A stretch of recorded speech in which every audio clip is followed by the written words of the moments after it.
Entrevista coletiva do técnico Mano Menezes, o Grêmio vence e permanece na Série A do ano que vem. Deixa o teu like e te inscreve.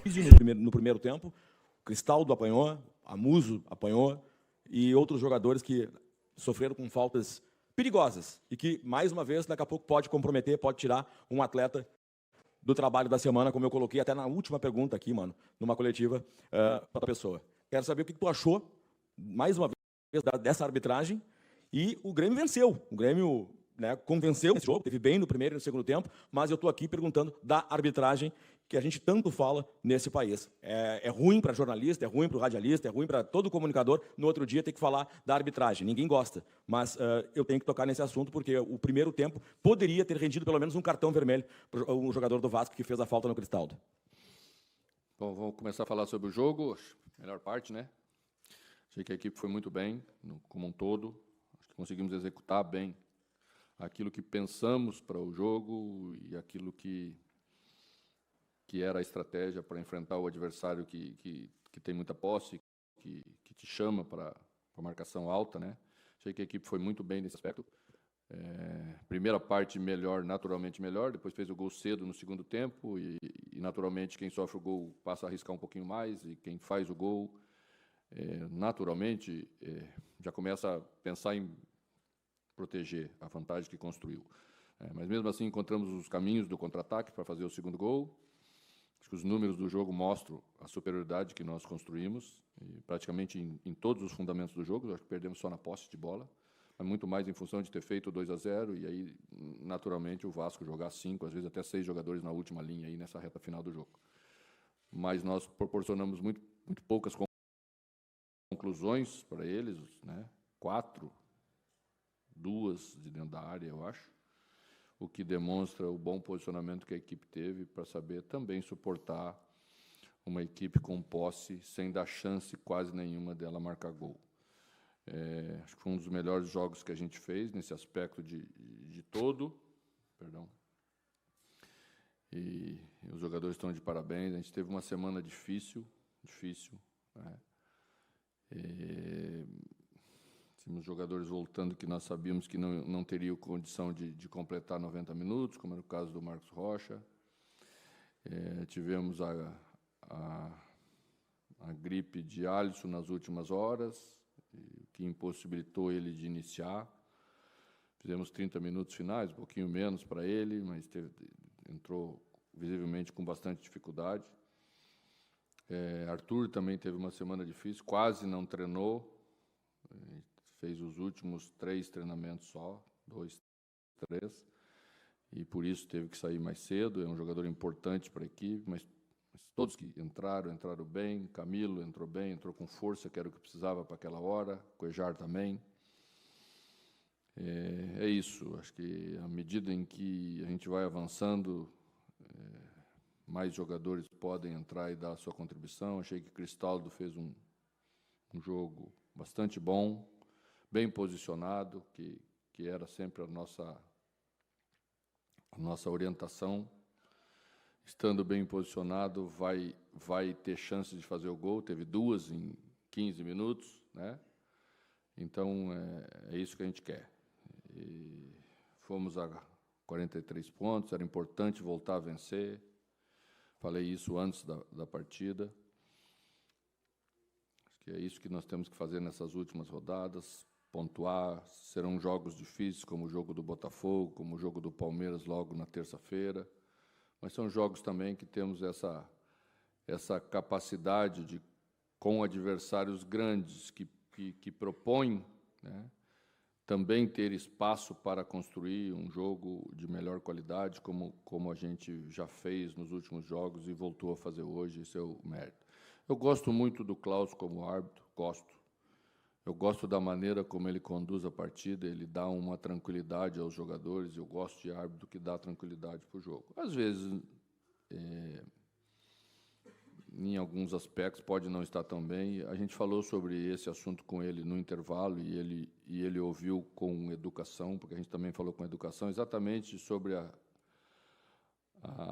o descritério, né, das marcações e do excesso de faltas que eles tinham cometido, e quando terminou o primeiro tempo, praticamente os cartões eram iguais para as duas equipes em número, né? Então, isso não condizia com aquilo que nós tínhamos visto.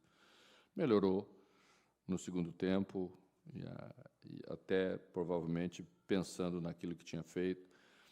Eu gosto sempre do grande árbitro, ele dá uma condução melhor para o jogo, e acho que, tirando esse pequeno detalhe, o restante foi muito bem. E nós também passamos por cima de qualquer eventualidade que podia não estar tão de acordo. É assim, né? Às vezes a gente tem que vencer os detalhes de dentro do jogo também. É isso que me deixa mais contente, a maneira como a equipe se portou para construir a vitória, né? Outras vezes, qualquer probleminha que a gente tinha, não conseguia superar. Hoje superou, perdeu os gols no primeiro tempo, voltou tranquila para o segundo, mesmo sabendo que já tinha deixado escapar 2, 3 oportunidades. Às vezes, quando você perde, você quer resolver de qualquer maneira e não dá para resolver de qualquer maneira. E foi brindada com a vitória, com a construção desse jeito, porque teve méritos para construir. Boa noite, professor Mano Menezes. Parabéns pela vitória. Leonardo Berrer, Rádio Grenal. Professor, no Campeonato Brasileiro, o Grêmio tem apenas 3 vitórias fora de casa, sendo apenas uma fora do Rio Grande do Sul. O jogo contra o Atlético Mineiro, as outras 2 são contra a Juventude Internacional. O que fazer para repetir a boa atuação que teve hoje no jogo já do final de semana contra o Botafogo? E, se me permite, rapidinho, sobre o Amuso, gostaria que o senhor falasse novamente a respeito dessa crescente desse jogador. Hoje foi coroado com um gol. Obrigado. Tá jogando bem. Já falamos sobre Amuso, algumas entrevistas atrás, alguns jogos atrás, falamos sobre a melhora dele na questão tática e física, principalmente. Hoje poderia ter terminado o jogo, a gente não fez para tirá-lo mesmo, para receber os aplausos, que foi muito merecido.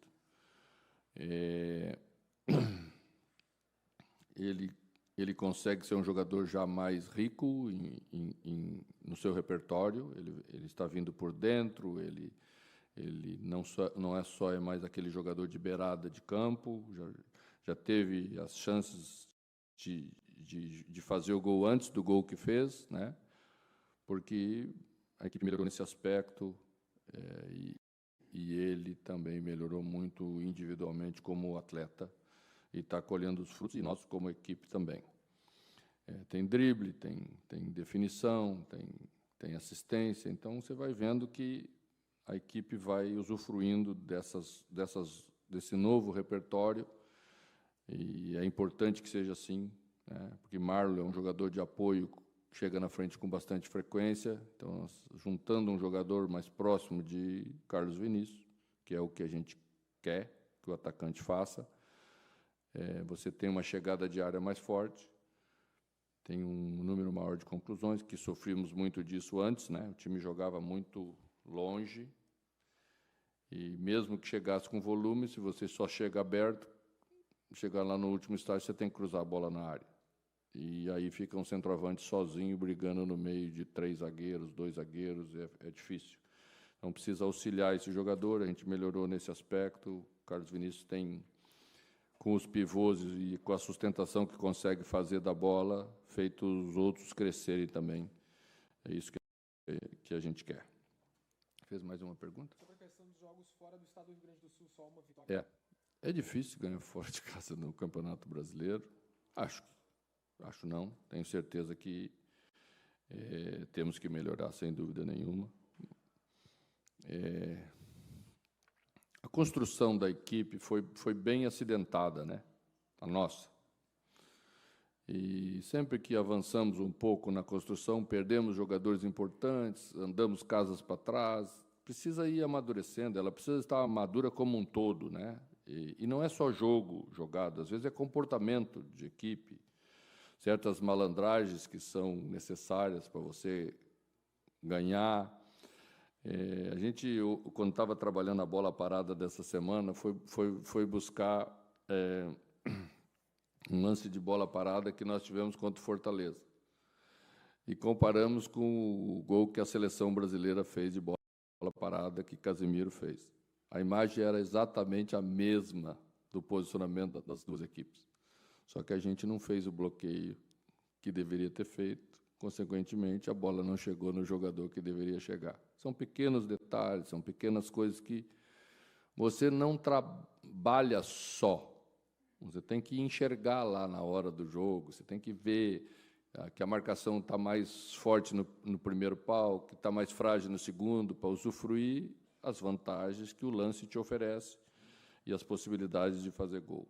E a gente precisa ser um pouquinho mais maduro nesses pequenos aspectos. Isso pode dar vitória. Poderia ter dado a vitória em Fortaleza na última bola do jogo, era uma bola boa. Poderia ter dado um empate no jogo contra o Cruzeiro aqui, na bola que Marlon bateu e que quase entrou. Tinha só 4 jogadores do Cruzeiro marcando 6 nossos, 7. Também poderíamos ter feito a jogada bem feitinha. Isso vai mudando a história dos jogos, né? Assim ganhamos contra o Atlético Mineiro lá, lembra? Um momento bem difícil, ganhamos com 2 bolas paradas, bem feitinha, bem trabalhada, né? Bem executada pelos jogadores. É muito disso, né? Mas tem a ver com a temporada que a gente passou até agora, de não poder quase nunca dar uma continuidade para uma equipe mais base. Então, sofremos bastante, mas quem sabe nessa reta final aí entregamos já alguma coisa melhor. Mano, aqui, boa noite. Agora com os 3 pontos, tem uma tranquilidade em relação ao Z4 e é impossível não projetarmos o futuro acima de tudo.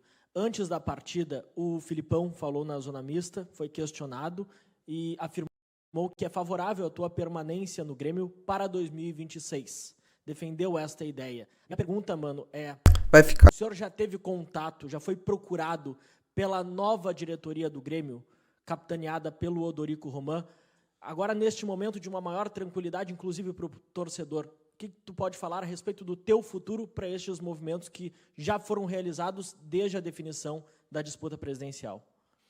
Eu não vou tratar desse assunto antes de que o campeonato termine. Porque eu acho que é correto fazer assim, né? É uma direção nova que está chegando, não foi a direção que me contratou, então, certamente, se houver interesse das duas partes, nós vamos sentar e vamos conversar. Essa é a parte mais fácil que tem de ajustar, né? Mas precisa ajustar ideias, porque o futebol lá na frente, depois, ele traz momentos difíceis que você passa na temporada.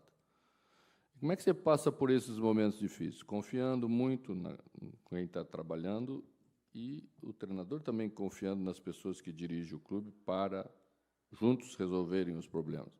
O que é que a gente fez no momento mais difícil dessa temporada, né? Sentou, conversou, encontramos soluções emergenciais para tirar a gente da situação que a gente estava, né? Por que isso foi feito? Porque confiamos uns nos outros. Essa confiança é fundamental, né? Então, daqui uns dias, quando for a hora certa, vamos sentar para conversar sobre essas coisas. Certamente não vai ser de dinheiro, certamente não vai ser de outras coisas que nós teremos problemas. Certamente não, né? Mas as coisas têm que andar de acordo com aquilo que a gente acredita. Porque se já começa atravessado que não é daquilo que pensa também o treinador, também daqui a pouco qualquer problema pode ser um problema maior. E não pode, né? Tem que começar bem certinho, porque aumenta a chance de dar certo. Assim vai ser. Mano, aproveitando o gancho do Calhau, gostaria só de saber se já houve alguma dessas conversas tua com o presidente eleito Odorico ou alguns dos seus pares. Independentemente de você ficar ou não, queria uma análise tua. Eu gosto das tuas análises. Você, quando estava no Fluminense, fez uma muito lúcida a respeito da bolha financeira que tomou conta do futebol brasileiro. A pergunta poderia valer para São Paulo, Fluminense, Inter. A pergunta é, qual a perspectiva que o Grêmio tem de ser competitivo num cenário em que tem Flamengo e Palmeiras ganhando muito mais do que os outros e que tem SAFs com muito mais investimento, como Cruzeiro, Botafogo, Atlético Mineiro, entre outras. Grêmio, Inter, São Paulo, Fluminense podem ser competitivos e isso é uma ideia a ser ajustada com a futura gestão? Ótima pergunta. Bom, eu acredito que sim, podem ser competitivos, né, de uma maneira diferente do que eles são. Aliás, os dois que tu citaste, Flamengo e Palmeiras, são construídos de forma bem diferente. E acredito que o modelo do Palmeiras seja um modelo mais propício para nós que não temos tanto dinheiro. O que o Palmeiras fez nesse tempo todo, né? Construiu um trabalho de base muito respeitado, muito sólido, que tem não só proporcionado a chegada de jogadores no time profissional, como tem proporcionado a maior receita do clube. E esse é o caminho que tem que ser a base de qualquer trabalho para quem não tem tanto dinheiro de aporte de grande como tem o Flamengo, que tem 2 bilhões de receita anual. Então, eu acho que é um belo exemplo, acho que é por aí que os nossos clubes têm que trabalhar. Citaste o São Paulo, quantos anos o São Paulo formou jogadores para o seu elenco, a base do seu elenco, e esses jogadores rodaram pelo mundo, esses jogadores serviram da seleção brasileira e deram títulos ao São Paulo, né? É que, na verdade, quando a gente passa crises, e todos passamos, às vezes a gente começa a cortar um pouco, né? E, geralmente, o primeiro lugar que a gente corta é lá. Eu tenho como experiência, eu trabalhei lá, né? Porque é assim, tem emergências, você tem que atender primeiro as emergências. Mas, à medida em que você não tem de lá, você tem que buscar fora. E, hoje, qualquer jogador buscado fora é 10 milhões de dólares para lá e 10 milhões de dólares para cá. E a gente não consegue trabalhar nesses números se tu tem que cada jogador investir 10 milhões de dólares. Então, penso que esse deve ser o caminho. Acho que essa discussão nossa, ela aponta para você fazer investimentos em jogadores de 17, 18, você busca os destaques que tem nas competições em todo o país, você traz esses jogadores, investe um valor menor. Tem risco de não dar certo? Tem. Mas também tem muita probabilidade, aumenta muito a probabilidade de darem certo, porque já estão no estágio e já são destaques em suas categorias, né? Então, eu penso, se perguntarem a mim, é isso que eu vou indicar como base de ideia, né? E depois, naturalmente, você pode buscar jogadores para, aliados com esses jogadores, sustentem um time equilibrado, e esse time equilibrado pode competir com os principais clubes de maior investimento no país. E o presidente? Eu tinha feito, acho que no finalzinho, quero pegar esse gancho também.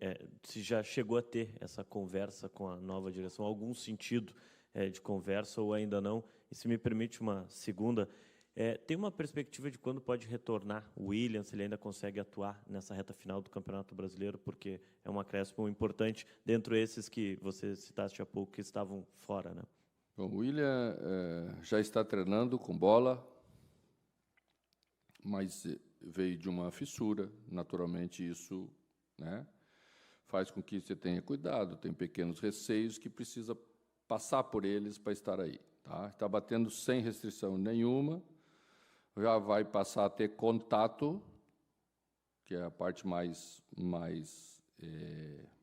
final da preparação. Não vamos colocá-lo num gramado sintético, então é bem provável que no jogo de terça-feira próxima ele esteja à disposição e vai ser relacionado para o jogo. Com bastante felicidade te digo isso. Questão de fala.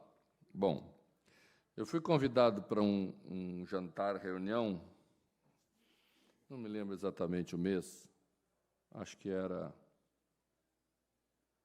setembro, outubro, por aí. Pedi autorização ao presidente, por respeito, e ele permitiu que eu fosse ter a reunião. para falar de futebol com pessoas que vão estar aí. Então, elas sabem já o que eu penso, eu tenho mais ou menos uma ideia do que eles pensam. Tá? Eu acho que é assim que funciona, mas oficialmente só vamos falar mais para frente. Mano, boa noite. Vou aproveitar que o placar foi 2-0, vou te fazer 2 perguntas, peço compreensão dos colegas também. Só me chamou a atenção que, no momento aqui, na resposta para o Rodrigo, o senhor falou em começa atravessado.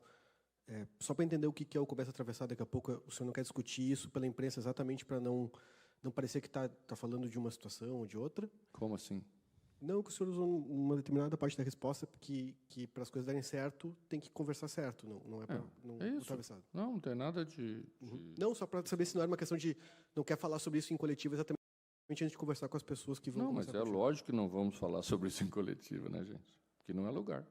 E aproveitando, então, a minha pergunta definitiva, que é, por mais que a sua permanência não esteja decidida ou vai ser conversada mais para frente, me parece que, pelo menos na reta final, com mais tempo de trabalho, com os jogadores assimilando melhores as suas ideias, a gente tem visto que dá para projetar coisas para o ano que vem positivas. O Amuso, o Carlos Vinícius, tem jogadores que depois de superar aquele momento de maior turbulência na temporada, a gente consegue ver um rendimento que dá para entender que são jogadores que podem ser pilares do time para a próxima temporada. Como é que você trabalha isso para, na reta final também, conseguir dar sequência que esses jogadores continuem evoluindo, que eles continuem mostrando, para que também o clube já comece... Podcast. Olha, temos 5, 6, 7, 8, 9 jogadores-chave e que esses jogadores podem sustentar uma temporada que, para não repetir exatamente como foi esse ano, a gente precisa... Cacete, que pergunta. Tão demorado e que é mais difícil com o campeonato rolando. Obrigado. Olha, quero dizer para você o seguinte, a base de qualquer atleta é ele estar bem condicionado no geral. Antes dele estar bem condicionado tecnicamente, ele tem que estar bem condicionado fisicamente e depois mentalmente. E depois entra a última parte, que é a parte técnica. Tá? A gente estava com um grupo, de um modo geral, muito abaixo da média de competição do nível A da série A do Campeonato Brasileiro. Não estou fazendo crítica nenhuma, eu tenho que dizer isso para vocês, porque essa foi a situação que a gente chegou aqui. Isso atrasou muito tudo, e isso prejudicou muito individualmente os jogadores.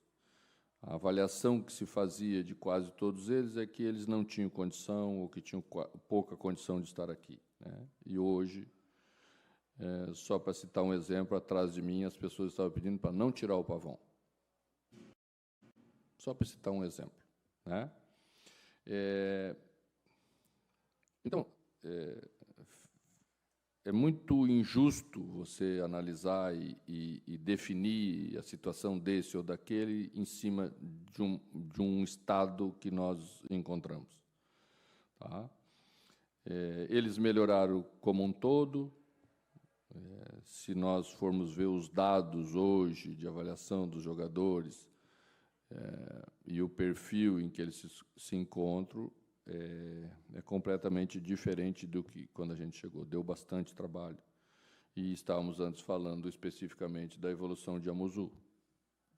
Só para dizer aí, confirmar na prática aquilo que vocês viram dentro de campo juntamente comigo.